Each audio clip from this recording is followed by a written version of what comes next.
ஏன்னா இது ஒரு கூட்டு முயற்சி தான் சினிமா. தனிப்பட்ட யாருடைய முயற்சியும் அல்ல, வெற்றியும் அல்ல. இப்பெல்லாம் கதாநாயகர்களுக்காக கொண்டாடிட்டு இருக்காங்க. கதாநாயகர்கள் வெற்றியே கிடையாது, ஒரு இயக்குனர் தான் வெற்றி. இயக்குனர் மனசு வச்சாதான் கதாநாயகனே உருவாக முடியும். ஒரு இயக்குனர் மனசு வச்சா கதாநாயகன்லாம் க்ளோஸ் பண்ணிடலாம். அதில் இந்த தம்பி இந்த படம் ட்ரெய்லர் பார்த்தோம்.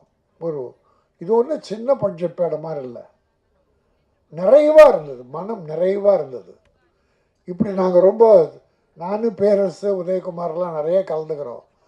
இப்படி சில படங்கள் தான் அரிதாக, அதாவது மனம் விட்டு வாழ்த்துதல் ஒன்று, ஆத்மார்த்தமாக வாழ்த்துறது ஒன்று. இந்த படம் ஆத்மார்த்தமாக வாழ்த்த வச்சிருச்சு. Camera beautiful camera.